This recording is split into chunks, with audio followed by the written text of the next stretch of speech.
What's going on, guys? This is the TexAgs Rewind, sponsored by Specs. We're in the Rollo Insurance Studio. I'm Carter Adams in the Angry Elephant Social Center.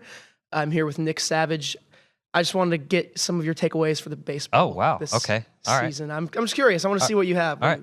What's up?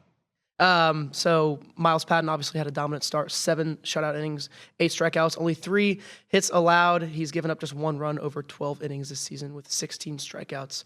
The pitching staff is definitely a highlight too. I think Patton's my new favorite player on the team just because he doesn't do anything that, Prager and Lampkin can't do, but I think just he's a lot of fun to watch. And 3 lefties in that rotation. I love it.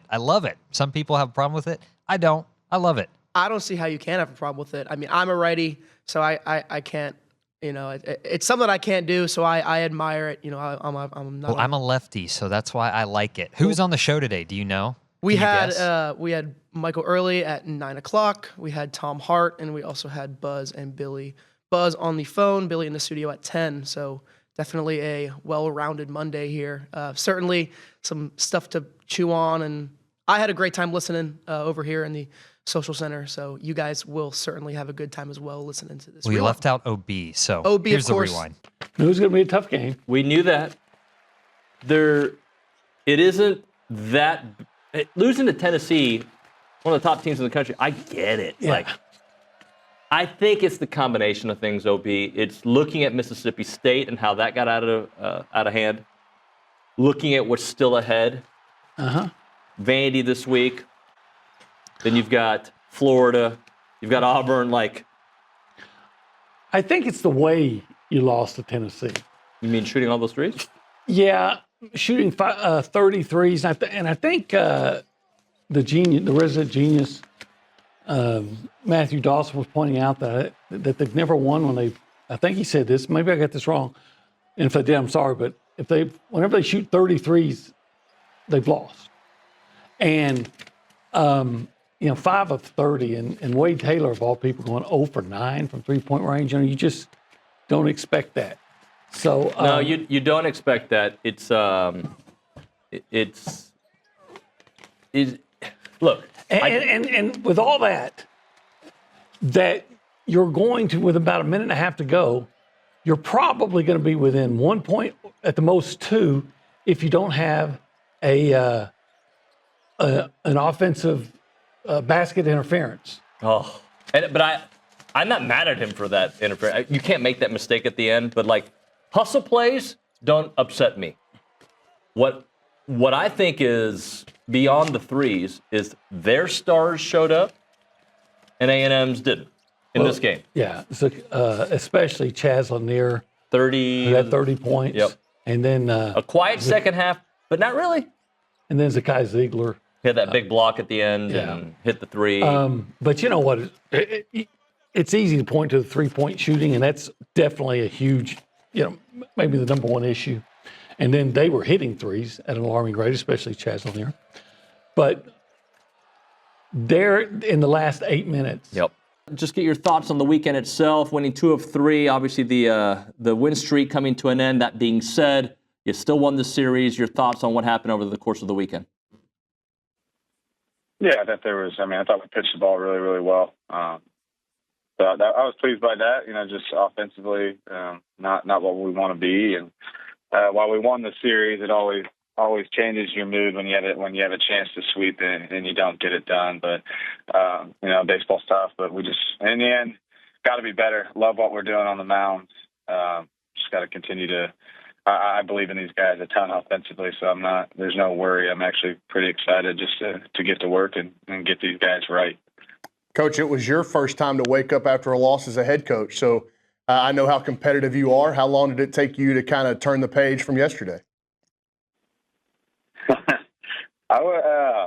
I had a different kind of swing of emotions. I kind of actually went to the grocery store after the game with my wife just to recenter myself and just be a normal human for 30 minutes. But it's tough. But like I've said before, I felt that same way as an assistant coach.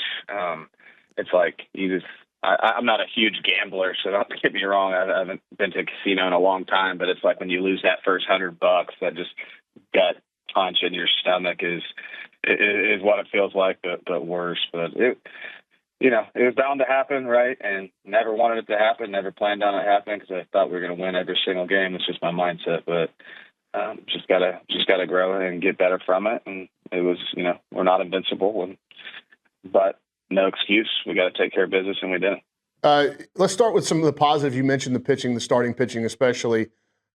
We had a pretty good idea coming into the year what Ryan Prager and Justin Lampkin would be, but Miles Patton's been sensational over the course of his first 2 starts at A&M. I mean, when did you start feeling like he was going to be your third guy in your rotation, and then how has he kind of, cemented that fact over these first 2 weeks? Yeah, I think from day one he was really, really good, even in the bullpen. Just kind of saw and that's why we recruited him. Big reason why we wanted him here. We thought he could fill a weekend role, and we thought the thought process was we really had to get him because we were losing Prager, and then getting Prager back just made it kind of like the icing on. I'm just shocked when you mentioned 5. I'm shocked looking at Ziegler's stat line that he scored 16 points. It just felt like it's a compliment to him. It felt like he did so much more.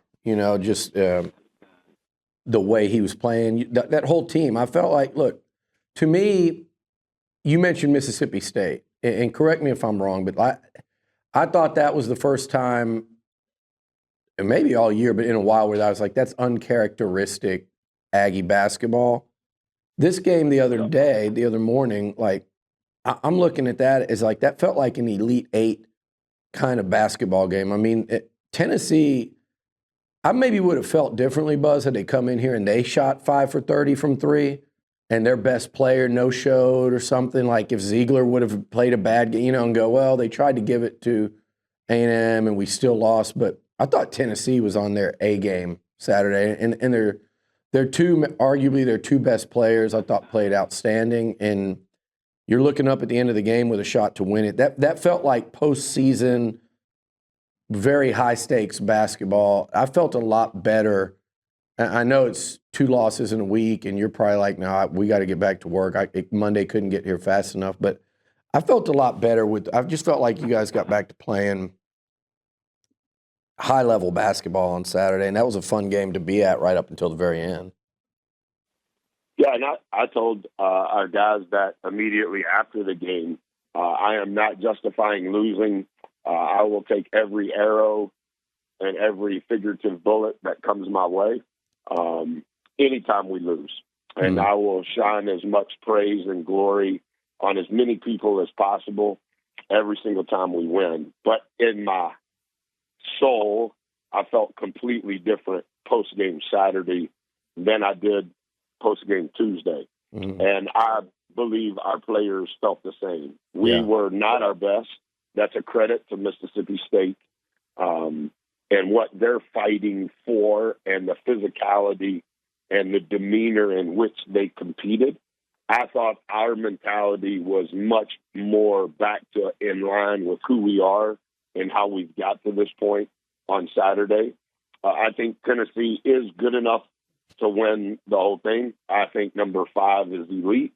I think number 2 played incredibly well, and he is their second best player. But I think we did a lot of good things that are much more in tune with how we want to play. And I think we were comfortable being uncomfortable throughout all of it. Look, I'm going to go into the fan reaction on message boards and Twitter and all that. I'm not going to try not to sound like Matt Painter. Some of the listeners, or they'll post they'll get real sensitive and think that we're saying you can't criticize. And if you think that that's what we're saying, then I'm going to be nice this morning. Then you don't understand what I'm trying to say. But I'm going to start by finishing talking about this basketball game. When I told Buzz that, I meant it. It felt like an Elite 8 game. Yeah. Both teams were playing at a very high level. Texas A&M did not shoot at a high level at all. In fact, they shot at a terrible level from the three-point line. So I saw all this stuff. Why would you settle for those shots and why? Well, a couple things to me in that game. And I don't know, I'd like to ask other basketball coaches and Buzz, If you had it to do again, would you have attacked their defense differently? But they're the number one defensive team in college basketball for a reason. And just like A&M will take away top scorers, and we talked about this all year, Tennessee has the ability to take something away from you. And what they did is they took away the inside game. Pharrell Payne had a nightmare week every time he touched the ball. All week. Mississippi State and Tennessee they swarmed him. There was nothing really inside for the Aggies other than Wade and Zurich getting to the basket sometimes, but more often than them getting to the basket, and a lot of times they get the ball just ripped right from them. Yeah. I'll talk about a stretch in the game. Remind me to talk about that in a second. But kicking it out to wide open. Now, I thought Wade took some bad shots from three. And I thought there were times when Zurich would just kind of one of my gripes is a lot of times these threes are to end possession. Not a lot, but some of them, it's too much dribbling by one guy. And then you make the pass. And then you have to make a quick second pass because the shot clock's going down and you fire it up. Whereas you saw Tennessee, it's like they were making like that one extra pass each time of whipping it around to that backside and getting three. When one guy's dribbling for so long, which on some key stretches, I was just like, give up the ball or somebody move to him, get the ball, But for the most part, and this is where I completely agree with Buzz when he says 33s, he's okay, maybe it's a few too many for him. I don't love Solo taking 4, okay? I like the way Andy does it. It's like he'll take one, and if he's way off, you don't see him take another one. Yeah. He hit 2 the other day. Usually if he misses 2, he's kind of done. And even if he's open, he's going to pass that ball off. Yeah. Solo hadn't gotten there yet with it. Make sure to like, comment, subscribe. Let us know how we're doing. Let me know how I am doing. I will certainly take that criticism to heart. So yeah, Maybe don't do that. I don't like mean words. I agree. If Carter wants them, sure. But you leave Carter a mean comment. Okay, bye.